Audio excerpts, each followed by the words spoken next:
والنجم إذا هوى ما ضل صاحبكم وما غوى والنجم إذا هوى ما ضل صاحبكم وما غوى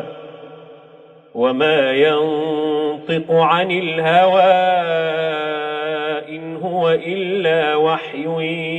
يوحى علمه شديد القوى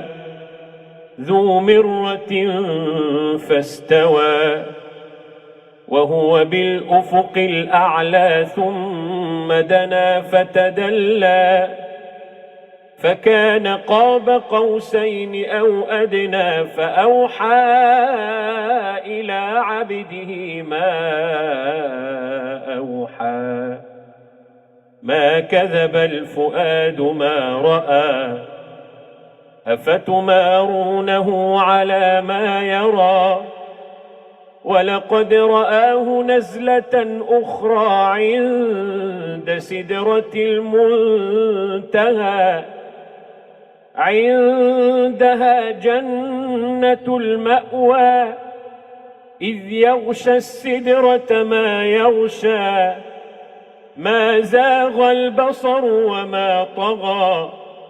لقد رأى من آيات ربه الكبرى أفرأيتم اللات والعزى ومناة الثالثة الأخرى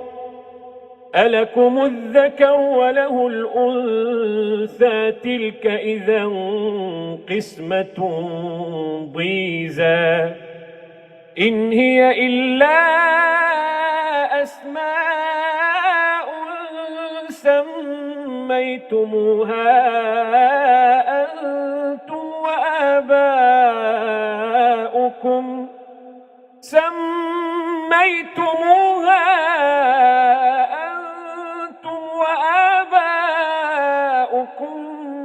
ما أنزل الله بها من سلطان إن يتبعون إلا الظن وما تهوى الأنفس ولقد جاءهم من ربهم الهدى أم للإنسان ما تمنى فلله الآخرة والأولى وكم من ملك في السماوات لا تغني شفاعتهم شيئا إلا من بعد أن يأذن الله لمن يشاء ويرضى إن الذين لا يؤمنون بالآخرة ليسمون الملائكة تسمية الأنثى وما لهم به من علم إن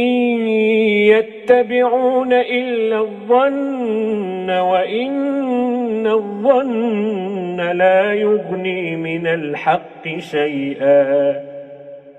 فأعرض عمن تولى عن ذكرنا ولم يرد إلا الحياة الدنيا ذلك مبلغهم من العلم إن ربك هو أعلم بمن ضل عن سبيله وهو أعلم بمن اهتدى ولله ما في السماوات وما في الأرض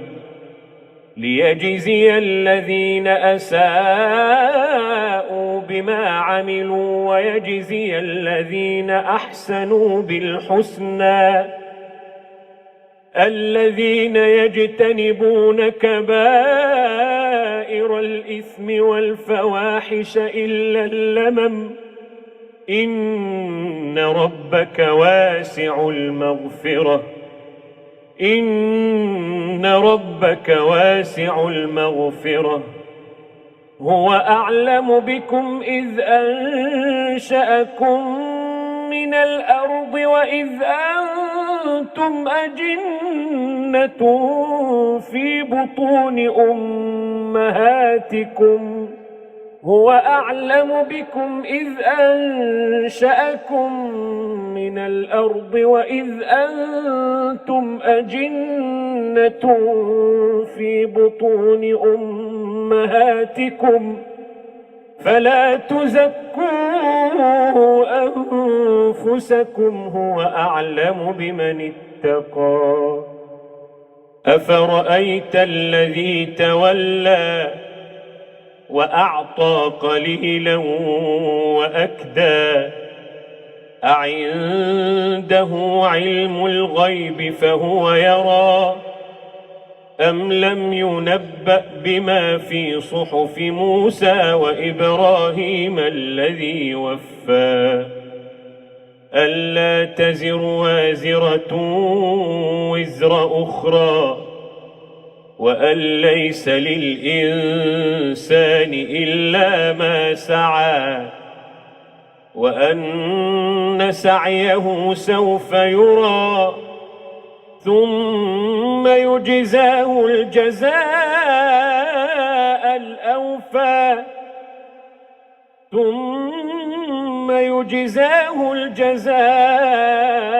الأوفى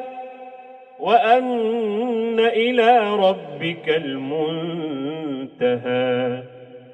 وأنه هو أضحك وأبكى وأنه هو أمات وأحيا وأنه خلق الزوجين الذكر والأنثى من نطفة إذا تمنى وأن عليه النشأة الأخرى وأنه هو أغنى وأقنى وأنه هو رب الشعرى وأنه أهلك عادا الأولى وثمود فما أبقى وقوم نوح من قبل إنهم كانوا هم أظلم وأطغى وقوم نوح من قبل إنهم كانوا هم أظلم وأطغى والمؤتفكة أهوى فغشاها ما غشا فبأي آلاء ربك تتمارى هذا نذير من النذر الأولى أزفت الآزفة ليس لها من دون الله كاشفة أزفت الآزفة ليس لها من دون الله كاشفة أفمن هذا الحديث تعجبون وتضحكون ولا تبكون وأنتم سامدون فاسجدوا لله واعبدوا